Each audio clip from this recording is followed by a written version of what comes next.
Bueno, pues saludamos a la responsable de este programa electoral, a Meritxell Batet, diputada del PSC, número 2 del PSOE por Madrid. Muy buenos días. Hola, buenos días. Lo primero, nos tiene que aclarar, ¿se quiere desterrar la asignatura de religión, asignatura obligatoria de la escuela pública y privada? ¿También de la privada? No. A ver, el programa hace referencia a la escuela pública y no es una cuestión de desterrar la asignatura, sino de no incluirla como evaluable en el currículum global que después se contabiliza para el acceso a la universidad, por ejemplo. Entonces volvería a la situación en la que estaba en la etapa de Rodríguez Zapatero. Sería asignatura, pero no evaluable. Exactamente. Pues perdóneme, pero la prensa lo ha entendido hoy fatal, porque si usted ve los principales periódicos, por ejemplo, en El Mundo, compañeros, podemos recuperar esa portada, el PSOE eliminará la religión en colegios públicos y privados.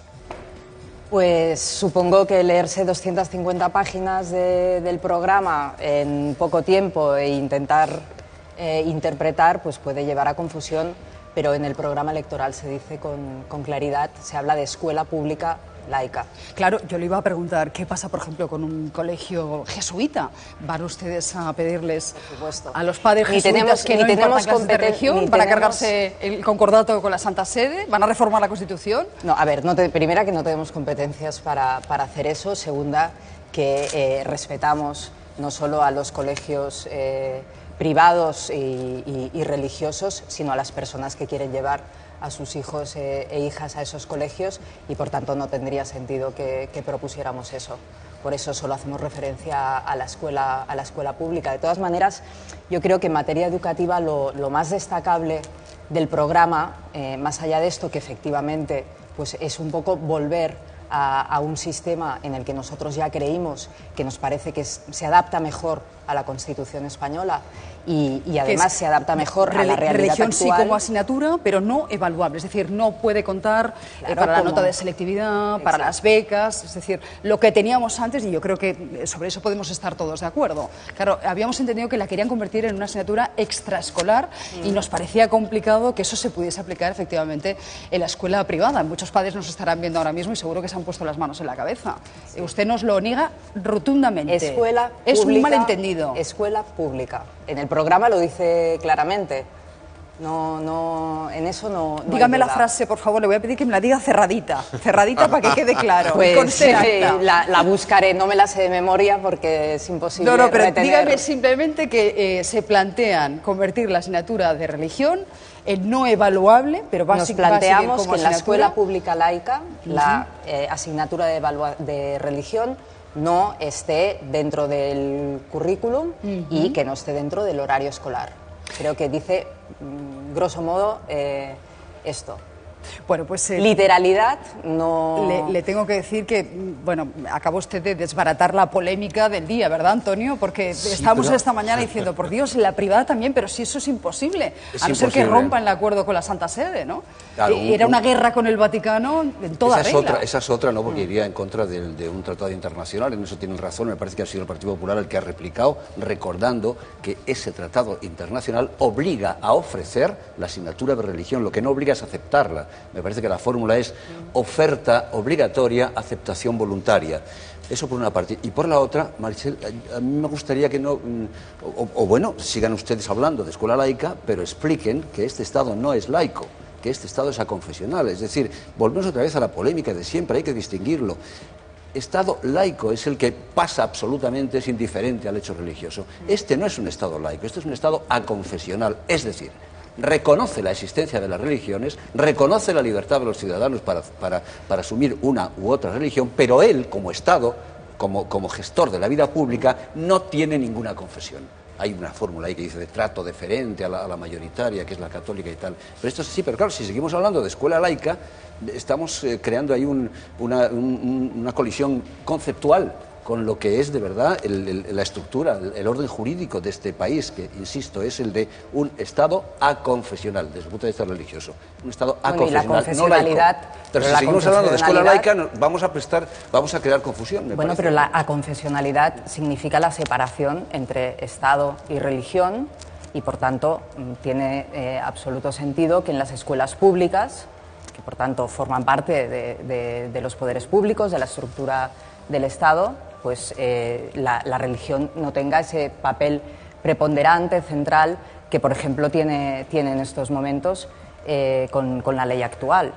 Por tanto, nosotros siempre hemos respetado la Constitución en este sentido, siempre hemos identificado la confesionalidad con la laicidad, que no con el laicismo, porque ese también es otro término que muchas veces se provoca la confusión entre ellos y nosotros defendemos la laicidad, pero no el laicismo, y en todo caso estamos proponiendo algo que ya regulamos en su momento y que nos parece importante, entre otras cosas, porque nuestra apuesta es por la ética pública.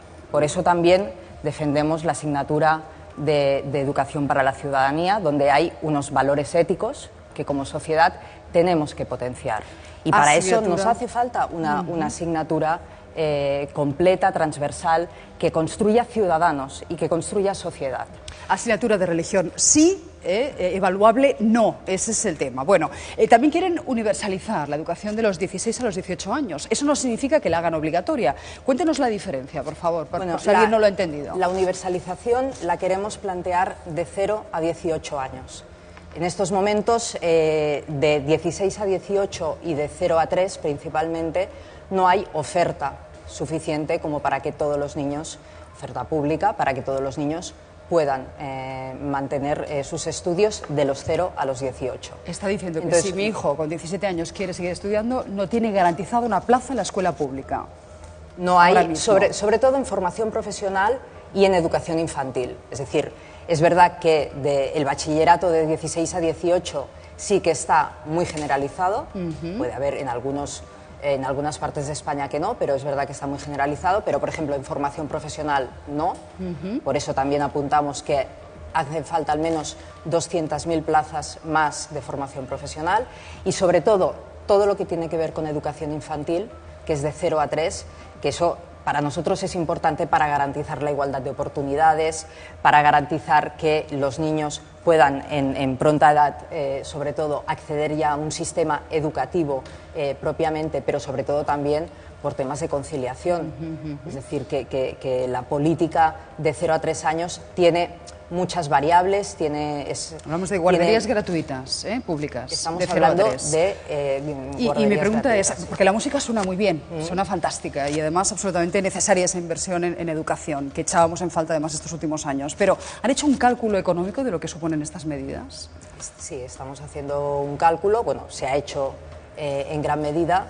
Y de hecho el programa electoral irá acompañado de una memoria económica. Todavía no tienen esa memoria, la están elaborando ahora. No, porque el programa electoral ahora es un borrador, se aprobó ayer en la Ejecutiva Federal, pero ahora continúa el proceso participativo. Han participado más de 700 personas en él, en su configuración, con grupos de trabajo diversos, pero ahora lo abrimos a todos los militantes del partido, 200.000 personas que pueden enmendar el texto, y estará colgado también en la red, en Mi PSOE, para que cualquier ciudadano pueda enmendar, sugerir, reflexionar sobre estas medidas. Por tanto, el programa definitivo se aprobará en una conferencia política y será después de tener el texto definitivo cuando presentemos una memoria adaptada para que se hagan ustedes una idea, si la inversión ahora en educación es del 4% del PIB, ustedes proponen llegar al 5% y al final, ¿no? Es un programa a 8 años vista, al 7%. Es decir, aumentar en 3 puntos la inversión que se hace en educación. Antes de que pasemos a otro tema, ¿os parece que acabemos con el programa electoral? Antonio, tú querías hacer una pregunta sobre las primarias. A mí me gustaría saber qué va a pasar con el capítulo de regeneración democrática. Lo van a tener en suspenso hasta que lo revise el nuevo fichaje del Partido Socialista, ¿o no?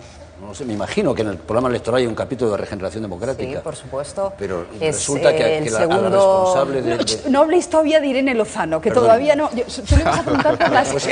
No, es que me estás pisando Tienes razón, es que se me ha ido el santo al cielo. Le vas a preguntar por esa exigencia, por ley, de que todos los partidos hagan primarias. En realidad es un portada problema, del país, señores. Es un problema muy parecido al de la religión, porque confundimos los planos. Vamos a ver, que yo sepa, los partidos políticos no tienen otra exigencia constitucional. Primero, la de encauzar la voluntad popular, ¿no? Servir al pluralismo, encauzándola, formándolo, el criterio, la voluntad de los ciudadanos popular. Y segundo, que sean democráticos. Ya está, nada más. Pero el imponerle un modelo concreto de ejercer esa costumbre democrática para elegir a sus dirigentes, como son las primarias, eso ya es un modelo particular que yo no entiendo cómo se puede imponer desde una ley. ¿Le parece normal que los poderes públicos obliguen a un partido político a ejercer la democracia, a ser democráticos, como se decida por decreto desde el poder público? O sea, que el PSOE le imponga al PP primarias, para entendernos. Bueno, Esa claro, es la pregunta. ¿Puede el PSOE imponerle primarias al PP? ¿Es el único partido que ahora mismo no tiene primarias? Me parece que hay algún otro que tiene primarias también, ¿no? En Izquierda Que no Unida, tiene, que no tiene. Digo. No, que tiene. Hay algún otro partido que tiene primarias. No, pero en todo caso, eso, el fondo de la cuestión es ese. ¿Por qué el Partido Socialista puede imponer, cuando sea gobernante, un determinado modelo de ejercer la democracia en un partido político, como es el caso de primarias? Perdóname, inciso que hago. Felipe González decía, o las reglas del juego son iguales para todos o rompemos la baraja, no podemos jugar. Y si hay primarias, todos los partidos deberían tener primarias. Era una propuesta que hacía Felipe González y no sé si ustedes recogen ese guante. Bueno, a ver, primera, nosotros no queremos imponer nada, porque otra cosa que también aparece en el programa, y además lo dije ayer de manera muy resaltada en mi presentación, es un programa para el diálogo. Y, por tanto, es un programa donde nosotros incluimos aquello que desde el Partido Socialista pensamos que puede ser lo mejor. Para aprobar esto, es decir, para conseguir que hubiera primarias en todos los partidos políticos, cosa que a mí me parecería un buen paso. Creo que los partidos políticos son una institución que está muy dañada socialmente.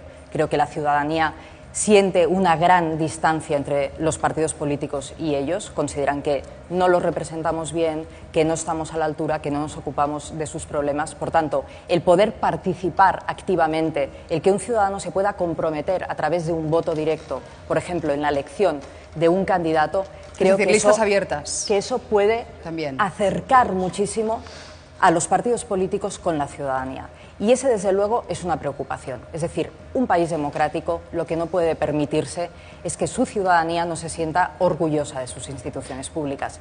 Y eso es lo que pasa en estos momentos. Por tanto, ese mecanismo de acercamiento de los partidos a los ciudadanos nos parece que es imprescindible. Pero lo van a aprobar ustedes por ley, es decir, habla usted de consenso, pero quieren imponerlo por ley. Están interfiriendo en la autonomía de los partidos políticos, claro, en la capacidad de decisión que tienen los partidos políticos para gobernarse y hacerlo a su manera. Acabo sobre la cuestión formal, porque quería primero hacer referencia al tema de fondo.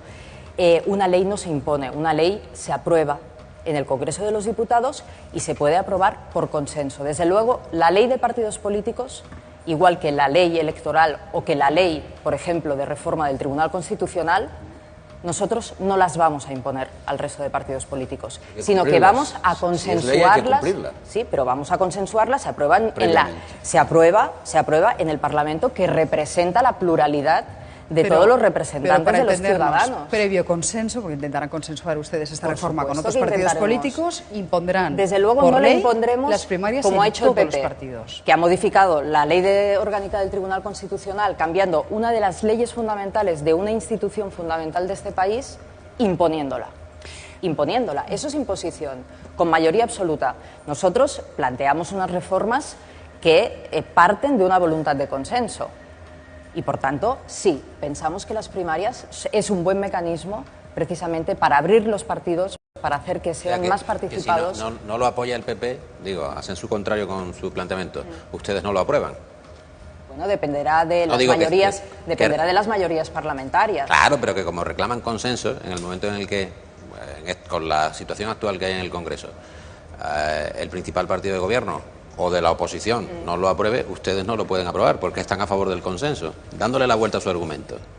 A ver, una cosa es que tengamos una voluntad de consenso, intentemos llegar a ese consenso, claro, ¿no? Y buscar las mayorías suficientes. Eso es lo que dice el PP con respecto a la ley del Tribunal Constitucional.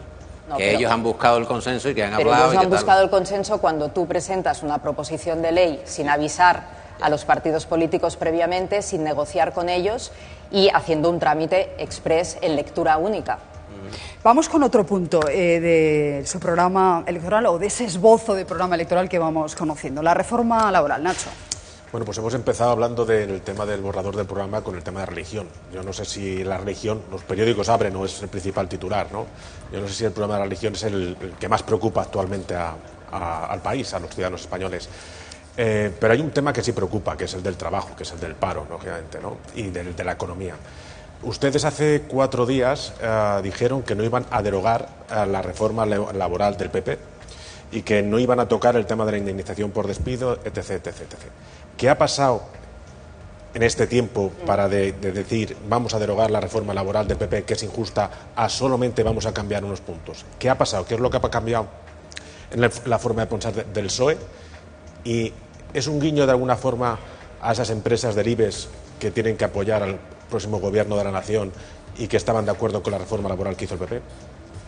A ver, nosotros no hemos cambiado de posición. Siempre hemos dicho que vamos a derogar la reforma laboral y que vamos a consensuar también un nuevo estatuto de los trabajadores, ya no solo con otras fuerzas políticas, sino sobre todo a través del diálogo social, porque creemos en ese diálogo social y sabemos que la mejor legislación que ha salido en este país ha sido cuando ha habido acuerdo entre sindicatos y patronal. Cuando ustedes hablaban de derogar, de cargarse la reforma laboral, todos pensábamos que iban a tocar los 33 días por despido. Bueno, nosotros... Era el punto más polémico y principal, era, digamos, la columna vertebral de esta reforma laboral. La columna vertebral de la reforma del PP es el abaratamiento del despido. Esa es una parte, pero sobre todo es la eliminación de la negociación colectiva. Por tanto, establecer el único instrumento que tiene el trabajador para igualarse con el empresario, que le da una cierta garantía de reparto de poder, como es la negociación colectiva, desaparece y, por tanto, lo deja en una situación de indefensión, de debilidad absoluta al trabajador. Ese es un tema fundamental y sobre el que hemos estado hablando desde el primer momento. De hecho, siempre hemos destacado esa cuestión. Y el segundo gran problema fue el abaratamiento de los salarios. Es decir, que en este momento en España hay una nueva categoría de trabajador, que es el que trabaja y no llega a final de mes, el que no cobra lo suficiente como para vivir. Ya no es un problema de estar en desempleo, de no tener trabajo, sino que incluso muchos de los que trabajan están cobrando salarios absolutamente indignos. Y ese es el problema central, y lo que más preocupa a los trabajadores es sobre todo eso. Pero es decir, que aun encontrando trabajo, le preguntaba no llegan Nacho a final de mes. Si ese giro que dice usted que no es tal, esa reforma cosmética que ustedes plantean, se hace para contentar al IBEX, para no, digamos, preocupar a determinados sectores empresariales y también lanzarle un guiño a Ciudadanos. No sé. Nosotros hemos elaborado el programa electoral pensando en la ciudadanía, en los ciudadanos y las ciudadanas de este país.